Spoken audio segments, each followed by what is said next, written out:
There is an attempt to slander Sanatan, and this is not the first time. Viewers, Mano Thangaraj, a DMK minister and ally of the Congress-led opposition, has unleashed a barrage of baseless accusations alleging that Muslims are being systematically targeted and killed in Uttar Pradesh under Chief Minister Yogi Adityanath.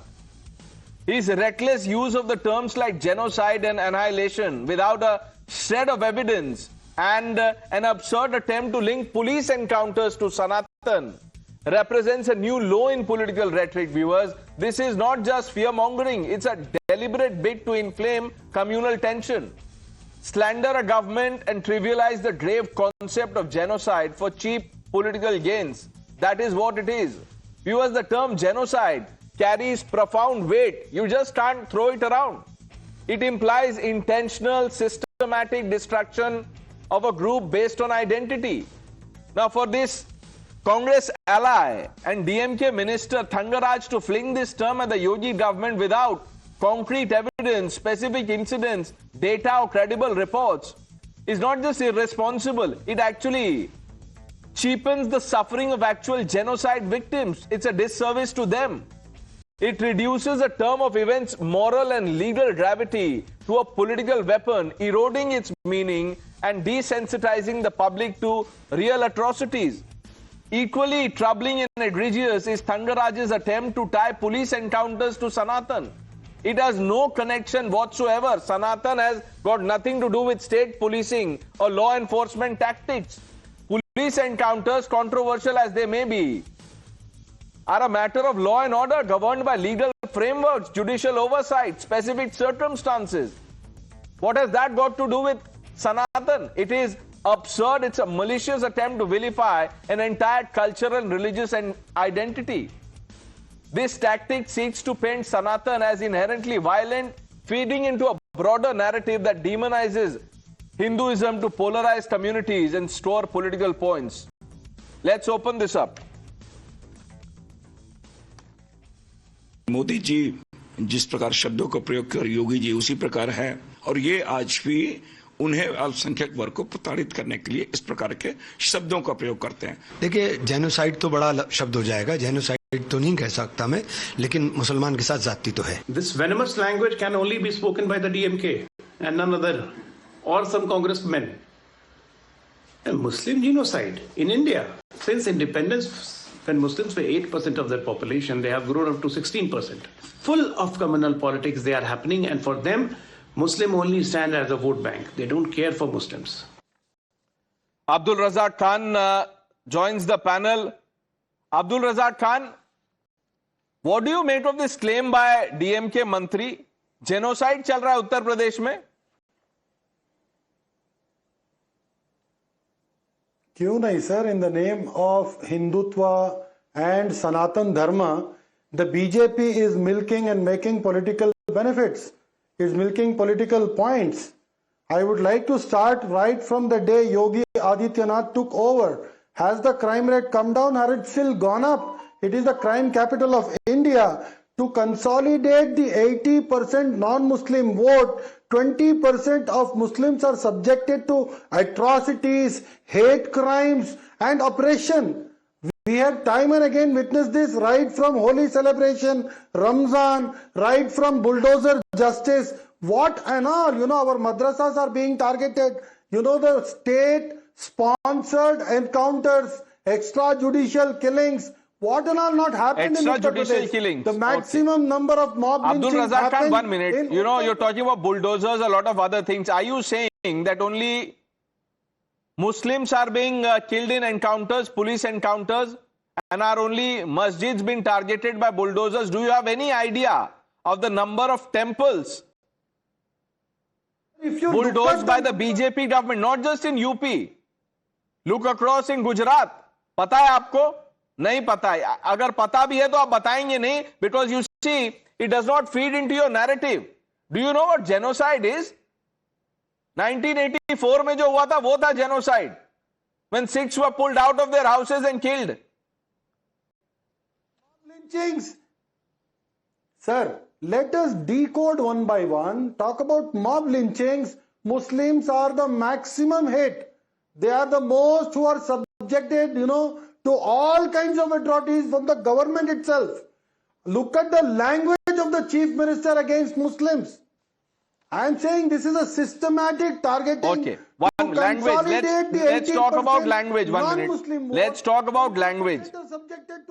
एक minute sir, 1 minute. आपको याद है Samajwadi party के किसी नेता ने कहा था ये छपरी हैं? याद है वो language? How is that for dignified language? छपरी. Do you know what DMK leader, 1 minute, Stalin's son, Stalin Jr., what he said about Sanatan? How is that for language? Linking one community, one ideology, cultural ideology, civilizational identity, Sanatan, to AIDS, HIV, leprosy, language. Where was the outrage? Ashwini Kumar? Ashwini ji, ye kya? Is this genocide?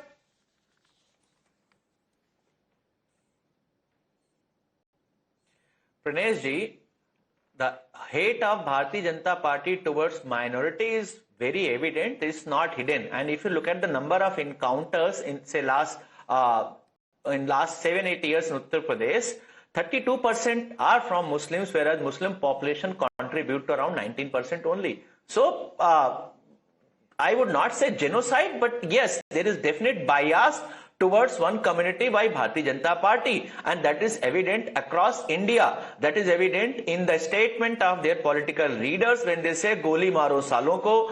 It is very evident. So you cannot deny the fact that Bharatiya Janata Party does not want to remain secular in nature. They want to make it Hindu Rashtra, and they want to kick Ashwini away all Mishra the ji, minorities. look inwards. Thoda introspect kijiye. You know what Kerala Chief Minister Vijayan has said about the Congress? That Congress is not a secular party. The AIMIM believes that Congress is not a secular party. Which world are you living in, Ashwini ji? Say what they want. Congress is Okay, so they can say what they want. Congress is truly secular. BJP is communal. The Muslims are under attack. Sanju Verma. I'm glad Ashwini Kumar gave out some, numbers. I will call out his bluff right now, right here. 1978, Sambhal, 184 Hindus burnt alive. Sadiyon tak kisi ne chew nahi ki. And who were the perpetrators?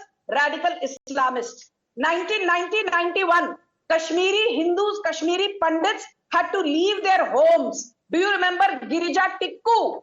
Do you remember Tika Lal Taplu? Do you remember Squadron Leader Ravi Khanna?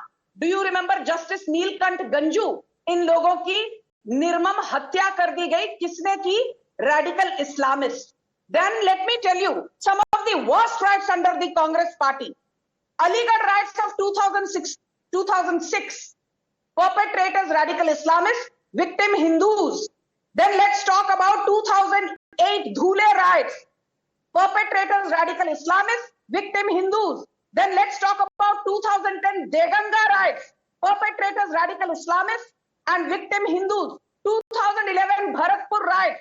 Perpetrators Radical Islamists, victim Hindus. Let's talk about the Azad Maidan riots in Bombay in 2012. Perpetrators Radical Islamists from the Raza Academy. Right. So much so that they even sexually molested women police force officers, and victims were Hindus. And let me tell you one last point. 1984 anti-Sikh genocide. Sikh लोग हमारे भाई बहन हैं. गले में tyre डाल के उनको जिंदा जलाया गया. And राजीव गांधी said, जब एक बड़ा पेड़ गिरता है तो धरती थोड़ी हिलती है. हुआ तो हुआ. Your party is famous for हुआ तो हुआ attitude. इसलिए बीजेपी को भाषण देना बंद करिए. हर्षवर्धन जी, आप तो बहुत अच्छे से पॉलिटिक्स समझते भी हैं और ट्रैक भी करते हैं. तो जब कोई एक मंत्री और रिस्पॉन्सिबल नेता ऐसे कहते हैं कि देखिए मुस्लिम जेनोसाइड हो रहा है, एनहाइलेशन शब्द का इस्तेमाल किया है इन्होंने, और फिर बोला है कि is this the dharma taught by Sanatan to create enmity based on religion for political gain. तो पुलिस एनकाउंटर तो सनातन से जोड़ दिया और कहा कि देखिए ये मुस्लिम जेनोसाइड हो रहा है. देखिए प्रणेश, पिछले कुछ समय से डीएमके लगातार सनातन और हिंदू धर्म पर हमले कर रहा है, और उस हमले में सिर्फ उदयनिधि स्टालिन और ए राजा नहीं शामिल हैं. उसमें प्रियांक खरगे भी शामिल हो जाते हैं, मल्लिकार्जुन खरगे भी शामिल हो जाते हैं। और कमाल की बात यह है कि पूरी कांग्रेस लीडरशिप उस पर कुछ नहीं बोलती। कमाल की बात यह भी है कि अब उनको ये लग रहा है कि शायद तमिलनाडु में भी उनको ये डर लग रहा है, इसीलिए ये सब कुछ हो रहा है। उनको ये लग रहा है कि शायद तमिलनाडु में भी जो 1960s के दशक से anti India, anti Hindi, anti Hindu politics शुरू हुई थी, शायद उसका अवसान होने वाला है, शायद वो समाप्त होने वाली है, इसलिए वो नए सिरे से ये बहस शुरू कर रहे हैं। उत्तर प्रदेश में जिस तरह की शब्दावली का इस्तेमाल वो कर रहे हैं, और कई बार लोग कहते हैं एनकाउंटर, पुलिस एनकाउंटर में अपराधी वो मारे भी गए हैं, उनको गोली भी लगी है, वो घायल भी हुए हैं, लेकिन ज्यादा संख्या उसमें हिंदुओं की है। अगर कोई अपराध करेगा तो उसके साथ पुलिस वो बर्ताव करेगी। और जहां तक रही एक्स्ट्रा जुडिशियल किलिंग की, किसी भी स्थिति में पुलिस को गोली नहीं चलाना चाहिए। लेकिन इसी उत्तर प्रदेश में जब विकास दुबे ने सीईओ को मार दिया, पुलिस को मार दिया, तो उसके साथ क्या बर्ताव होना चाहिए। और जितने भी माफिया थे, अपराधी थे जो संस्थागत अपराध कर रहे थे, और उसमें से एक को तो कांग्रेस पार्टी ने लंबे समय तक पंजाब की जेलों में रखा, सहेज कर, संभाल कर, मुख्तार अंसारी। मुझे नहीं समझ में आता कि ये लोग अपराध के मामले में भी हिंदू आप बिल्कुल सही कह रहे हैं हर्षवर्धन जी। और हिंदू- देखिए, शो खत्म होने से पहले एक ब्रेकिंग न्यूज आ रही है, स्क्रीन पे चल रही है, मैं बता दूं व्यूअर्स को। Viewers, the union government in a written reply has told the Rajya Sabha that there is no current plan or intention to reconsider or remove the word socialism or secularism from the preamble. This was the written reply by Law Minister Arjun Ram Meghwal. And he said, while there may be discussions or debates in certain public or political circles, but no formal decision or proposal has been announced by the government regarding amendments to these terms. So, the Congress party should be introspecting, because your allies are calling you not so secular. So go speak to Mr. Vijayan, and you've rejected AIMIM in Bihar. And the AIMIM says that you are not secular. We've run out of time. I thank all of you for joining us. The news are coming up next with Navita Kumar.